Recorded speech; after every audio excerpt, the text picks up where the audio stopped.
Hindi ba si Larry Gadon palagi niya sinasabi, bobo kayo eh. Opo, totoo yun. Doon sa sumikat eh. Oo. Alam mo, lumilitaw siya yung bobo eh. Opo. Kaibigan ko ito eh. Totoo po, totoo.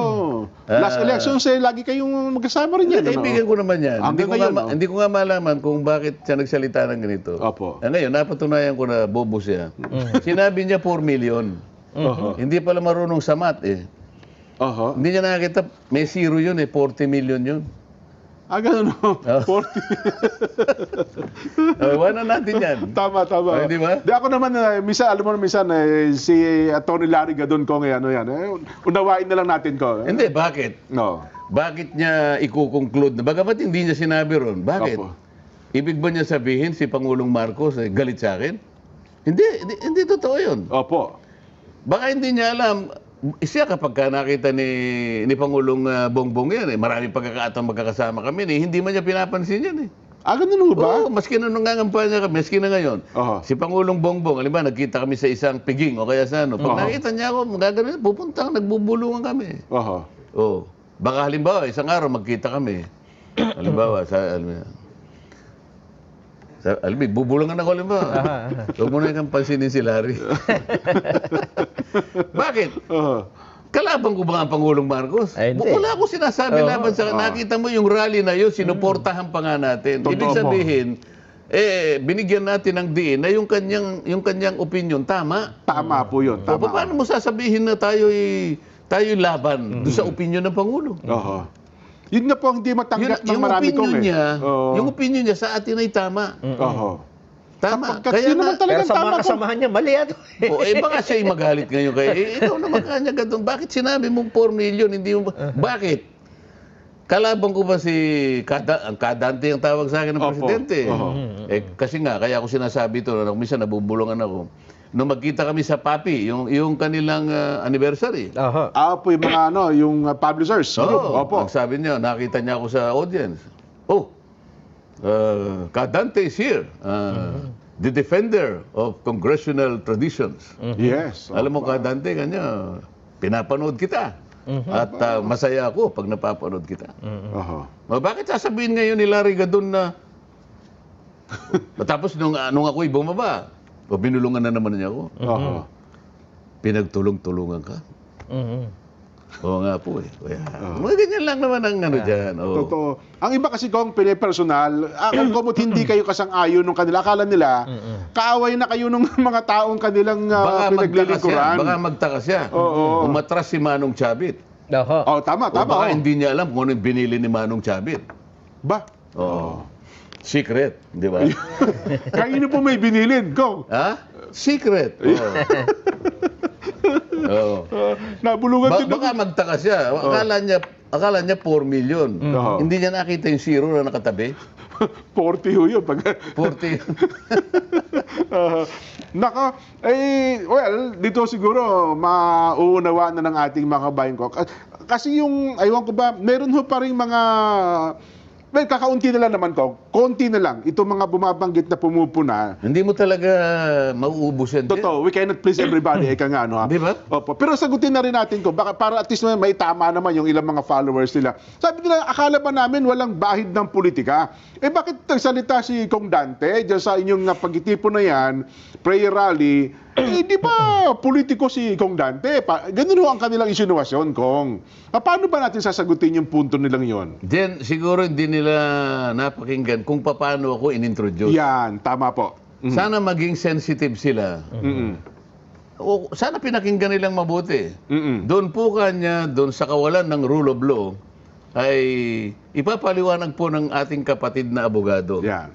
Si Edwin Zabala po yun, Kong. Si kapatid na Dante Marcoleta. Diyan ang partisipasyon ko doon, hindi bilang congressman. Opo. Nandun ako sa tawag ng pamamahala. Opo. Ng pagkakaisa. Naatasan ako na ipaliwanag ko yung parte na kung saan nagkakaroon ng hindi pagkakaunawaan sa mga proseso tungkol sa rublo sa batas. Iaambag ko yung aking nalalaman tungkol doon. At sa dami naman ng nag-comment na positibo, na kung i-discuss ko ngayon, baka tatlong araw hindi pa tayo matapos. Tama kayo, Kong. So, dapat nakita nila, Hindi yung aking pagiging congressman.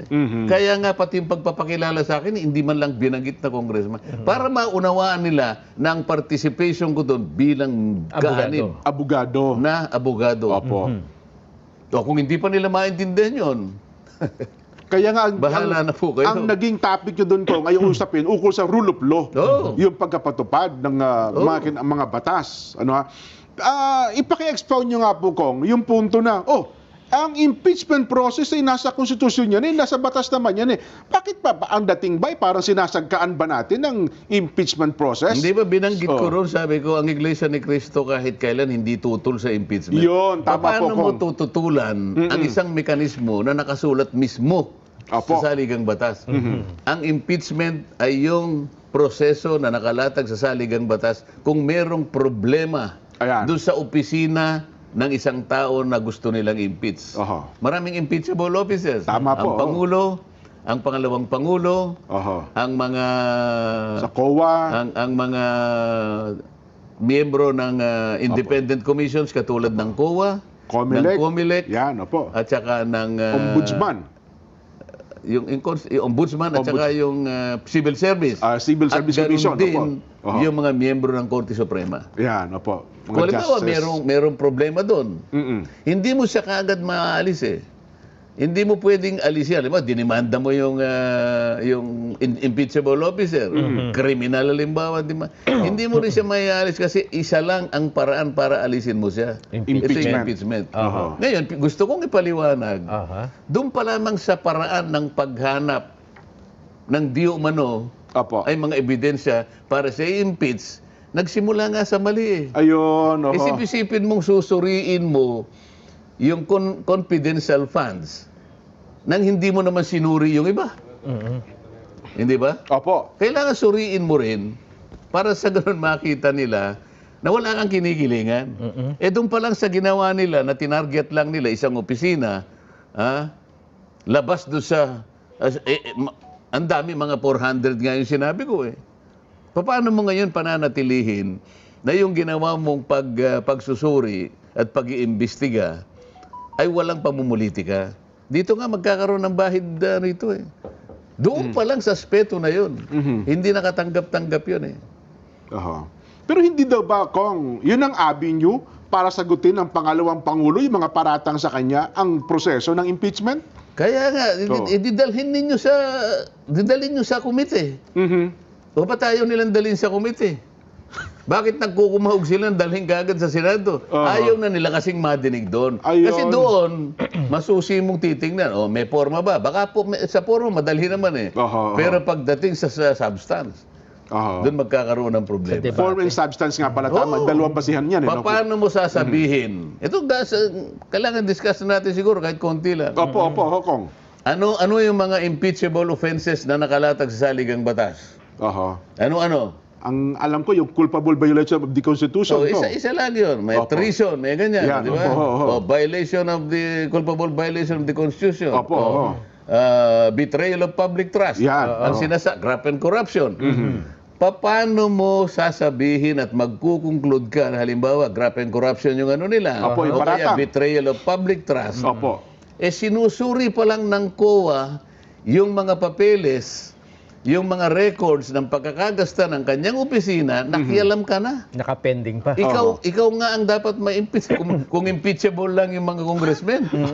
Baka sila yung dapat ma-impeach eh. Nagkataon lang hindi impeachable ang mga congressmen. Tama kayo, po. Oo. Sa reporter ang tawag. Isip-isipin mo, sinusuri pa lang. Yun nga yung ni-raise ko na issue. Oho. Meron po ba tayong katungkulan na tayo na po ang mangunang magsuri? Wala. Audit. Eh, di hindi nila masagot. Opo. Ngayon, kung hindi nila masagot, nag-switch ako sa Commission on Audit. Opo.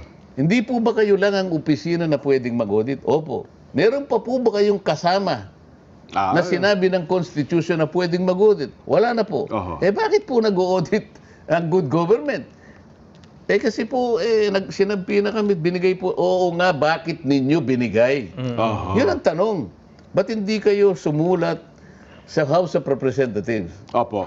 Marunong naman kayo sumulat eh. Totoo po yun, ho. At ikaw ay paliliwanag nila, yun. Halimbawa, Dear Chairman, Dear Mr. Chairman, Pasensya na po kayo kung hindi namin kagad maibibigay yung inihiling ninyong mga records na gusto po ninyong suriin. Sapagkat kami po hindi pa tapos. Itong Ongoing. ginagawa po namin ay initial findings lang. Opo. Hmm? Opo. At kung halimbawa sa initial findings po ay talagang nagkaroon po ng konting problema, ito po ay matatranslate into notice of disallowance. Ngayon, meron na naman pong karapatan yung opisina sagutin po yung notice of disallowance. 60 days ang inibigay Meron na po panahon sa sa 60 kanila. days. Opo. Kasi po, yung pong ginawa namin na konklusyon sa aming notice ay appealable. So, i-appeal niya po, kasi nga confidential funds ito, i-appeal niya sa commission proper. Kung sakasakali pong hindi na panagutan doon, pwede pa po siyang umakyat hanggang Korte Suprema. Ayun. So, pinakikita po namin ang proseso na sa panig po namin, contestable po lahat ang gagawin namin. Wala pong conclusion. Bakit po kayo mag-audit? Hindi yun naman trabaho yun. Pagkatapos sa inyo lang may conclusion na kayo kagad. At hindi na, Anong klaseng patakaran po ito? Ito, palagay ko i-raise ko lahat ito. Kaya kailangan sagutin nila.